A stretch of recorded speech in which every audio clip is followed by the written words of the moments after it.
tiene una atención especial, ¿no es cierto?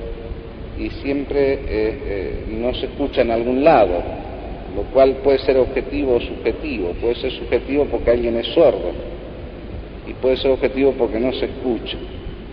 Y ahora tengo a mi ayudante que no sé qué hizo con el grabado. Yo le dije que hoy iba a hablar de los mercaderes del templo, le dije grabá porque hoy puede haber problemas, ¿no es cierto? Y ya ven que no anda. Así que este hermoso texto de Jesús, este hermoso texto,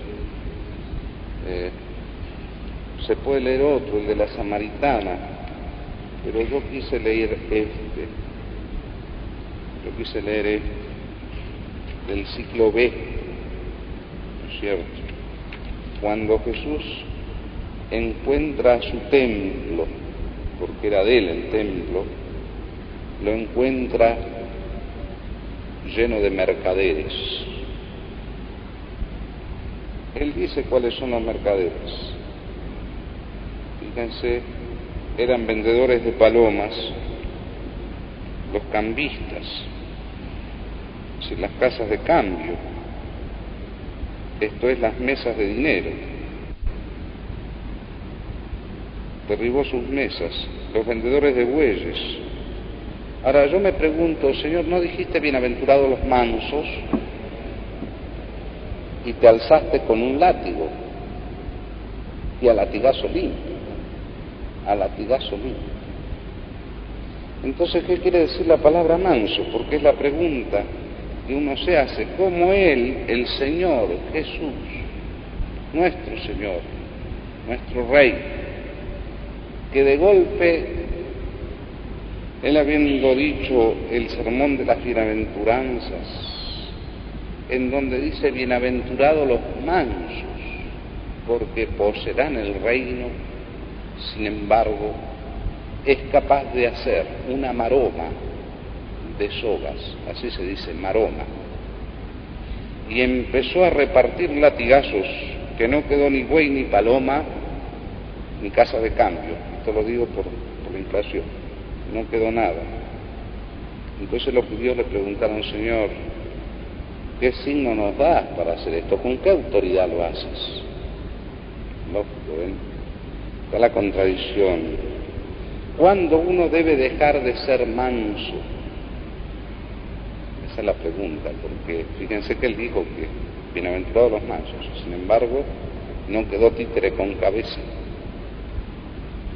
y era el Señor del templo. Porque el celo de tu casa me consume. Qué hermoso. El mismo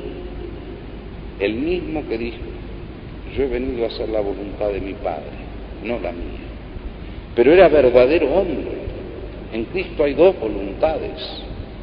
Está la voluntad de Dios y la voluntad del hombre, de ese hombre cuya persona es el Verbo. Cuidadito. El otro día, el primero, tomé examen en la UCA y me tocó tomar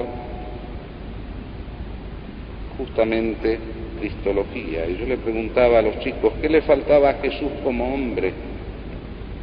Le faltaba la persona humana. Es decir, el yo de Cristo era el Verbo. Nuestro yo es un yo humano, una persona humana. A Cristo le faltaba la persona humana, pero tenía esa persona humana, la asumía la segunda persona de la Santísima Trinidad, pero verdadero hombre, y bien mansito. Dijo, bienaventurados los mansos, y no quedó títere con cabeza, porque el celo de tu casa me devora. Y ahí es donde quiero parar el sermón hoy. El celo de tu casa me devora. Era la casa del Padre. Él era el Señor del templo. Jesús era el Señor del templo. Y cuando vio a esos fariseos que habían hecho de la religión una cosa exterior, porque lo dice, vosotros alargáis los flecos del manto, os empolváis la cara para que la gente diga cómo ayunan, vosotros que cuando oráis tocáis la trompeta en las esquinas para que la gente vea y diga qué piadosos. Vosotros que habéis transformado la fe en cosa exterior, vosotros que engañáis a las viudas y les sacáis las herencias, vosotros habéis transformado mi casa en casa de bandoleros. Y cuando yo digo el templo, queridos míos, digo iglesia. Y digo cuántas son las analogías que podríamos estos días, predicando este evangelio, decir acerca de los vendedores del templo. Días pasados, no sé qué vicario general dijo, si la iglesia no tuviera plazos fijos estaría perdida. Y yo digo, eso no es ser un mercenario, no es estar metiendo en la iglesia a los vendedores del templo. ¿Acaso la iglesia se sostuvo siempre por los dineros de las palomas y de los bueyes? ¿O se sostuvo por la fe? Porque el celo de tu casa me carcome, come mis entrañas. Y si Jesús, el manso por excelencia, no tuvo miedo de asumir, y Él es Dios, un látigo de cuerdas, ¿cómo no lo vamos a sacar corriendo con otro látigo de cuerdas? Porque piensan en los plazos fijos y no piensan en la divina providencia, como hicieron los santos, que no necesitaron de eso, pero claro, a los santos les carcomía el celo por la casa del Padre. A los santos les carcomía el celo. ¿Y qué es celar, Padre? ¿Qué es el celo? ¿Qué es el celo? Celar, se cela lo que se ama. Esto es increíble, pero se cela lo que se ama. Hay un celo bueno y un celo amargo, como dice la Escritura. Hay un celo que es amargo, es un celo que destruye, que es envidia. Pero hay un celo bueno, es el celo del Señor, porque fíjense que Él dice, el celo de tu casa me está consumiendo. Se cela lo que se ama, porque es amor a lo que se ama. Entonces yo cuido de que no me lo quiten, cuido que no sea destruido eso, que yo amo. Es el verdadero celo, el celo del Señor. Pero ¿de verdad nosotros celamos la fe? Yo pregunto, ¿de verdad celamos la fe? Porque si la celamos es porque la amamos, si no la celamos, no la amamos nada. Entonces, primera cosa, para celar algo tengo que conocerlo y por lo tanto amarlo, si no, no lo amo. Cela el hermanito menor al hermano mayor. Lo cela porque ama a sus padres. Y al amarlos a sus padres, cela que se le pueda quitar ese cariño. Yo de verdad celo la dignidad de la iglesia, porque la iglesia es Cristo. Él hablaba del templo de su cuerpo, destruido, y yo en 3 días lo volveré a construir. Y él hablaba del templo de su cuerpo. La iglesia es el cuerpo de Cristo. ¿Celamos de verdad la gloria de Dios? Eso es lo que yo pregunto. ¿Celamos de verdad la gloria de Dios? Si no la celamos, queridos míos, es porque no la amamos. Y si no la amamos, es porque no la conocemos. Porque nadie puede amar al Señor, que es la verdad y que es el bien, sin celarnos. Y todos me van a decir, Padre, todos los que estamos acá, ¿de verdad la amamos? No sé. Porque en la práctica diaria, 1000 veces se insulta y se basurea a la iglesia y nos callamos la boca. Podemos decir como Jesús: el celo de tu casa me carcome. Es decir, el celo de tu casa, porque me la han transformado en cueva de bandoleros, de los que buscan los plazos fijos, de los que creen que la iglesia se va a sostener nada más porque tenga unos pesos, cuando nada más. Mire, en San Rafael hay 200 seminaristas y lo estamos manteniendo con la gracia de Dios y con su providencia, y no con la suya, con la ayuda de Dios. Que me vengan a decir a mí: claro que el celo de tu casa me carcome, y a pesar de que soy manso, estoy por hacer una maroma de sogas para sacar a los vendedores del templo. Y entonces, ¿cuál es el signo que das? Y el signo es: destruite este templo y yo en 3 días lo volveré a construir. Es decir, fíjense, queridos míos, el signo que tenemos que dar los católicos es la muerte, es la cruz, porque el Señor, cuando estuvo en la cruz, atrajo a todos hacia sí, cuando estuvo en la cruz. Y sabemos morir. ¿Cómo vamos a morir, Padre, si no conocemos y menos amamos, y no tenemos celo y no nos importa morir?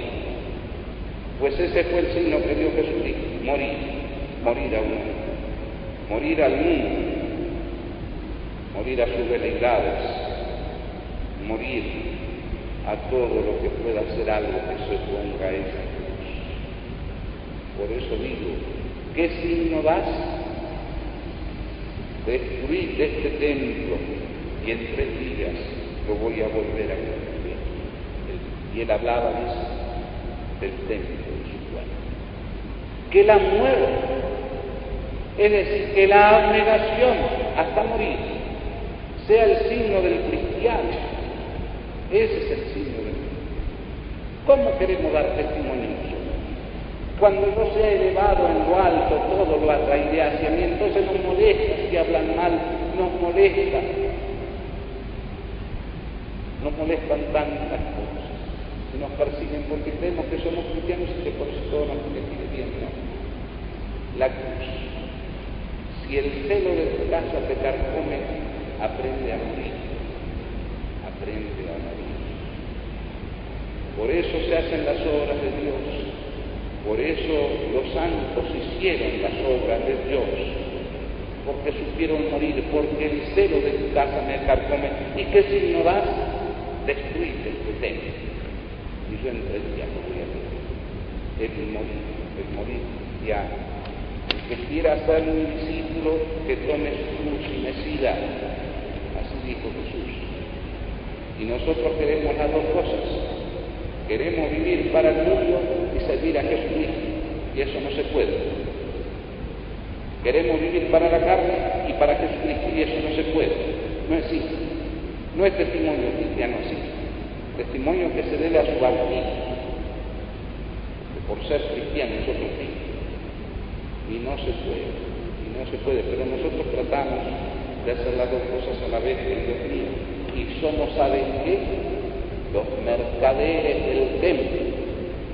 Claro, qué bien que estuvo Jesús haciendo la maroma y sacándolos a aquellos mercaderes que vendían palomas, que vendían jueves, que tenían un cambio de casa de dinero para cambiar los dólares.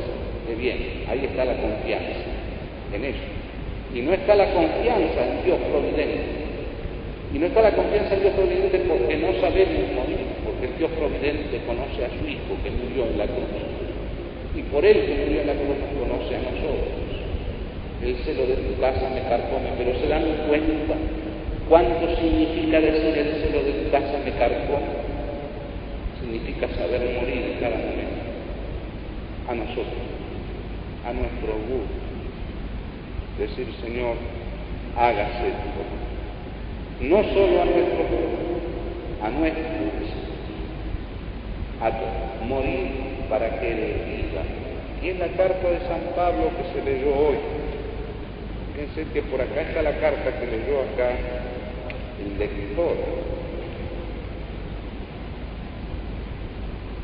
Mientras los judíos piden milagros y los griegos van en busca de sabiduría, nosotros en cambio predicamos a Cristo crucificado, la cruz, escándalo para los judíos y locura para los paganos, pero fuerza y sabiduría de Dios para los que han sido llamados tanto judíos como griegos, porque la locura de Dios es más sabia que la sabiduría de los hombres.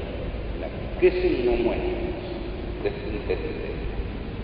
Y yo lo elevaré en las. Por eso digo, amor y celo. El que ama cela, el que no ama no cela. El que ama conoce, el que no conoce no ama. El celo del cáncer para todo. Pero para eso, ¿cuál es el signo que das? Ven, muero a mí para que Él viva. Muero a mí para que Él resucite en las almas, para hacer ese testimonio, y les leo lo de Jonás. El que no sabe morir mientras vive es vano loco. Morir cada hora su poco es el modo de vivir. Vivir es apercibir. El alma para tener la vida muerta al placer, muerta al mundo de suerte, que cuando venga la muerte le quede poco que hacer. Igual que el sol hay que ser, que con su llama encendida va acabando y renaciendo de tantas muertes, tejiendo la corona de su vida. Por eso busco el sufrir, para como el sol decir que de la muerte recibo nueva vida y que si vivo, vivo de tanto morir. Ese es el sentido. Y esa es la creación. Y si queremos arrojar a los mercaderes del tiempo que hoy abundan en la iglesia, no hagamos maromas de cuerdas, aprendamos a morir nosotros. ¿Qué signo más? Destruir este templo y yo edificaré este templo. Y nosotros podemos decir lo mismo porque vamos a resucitar. Él al tercer día, nosotros al tercer milenio, pero vamos a resucitar. Y entonces le vamos a decir a aquel, destruir el templo y testimonio, pero primero hay que morir a nosotros. Esa es la ley de Dios. Esa es la ley de la iglesia. Después que vengan los mercaderes, intercambios, sus gastos fijos, que vengan los vicarios generales a decir, ¿no es cierto?, que si la iglesia no tuviera plazos fijos estaría fundida. Nosotros creemos en Jesucristo, que es más grande, que es Dios. Y con Él, y en Él creemos como creyeron todos los santos. Todo no nos preocupa en absoluto. Y entonces, si sabemos morir a todo lo nuestro, van a ver cómo se verán volar las higueras y salir corriendo los mercaderes del templo, los que venden bueyes, los que venden palomas y los que cambian dólares. Que la Virgen nos conceda esa gracia. En el nombre del Padre, del Hijo y del Espíritu Santo. Creo en Dios Padre,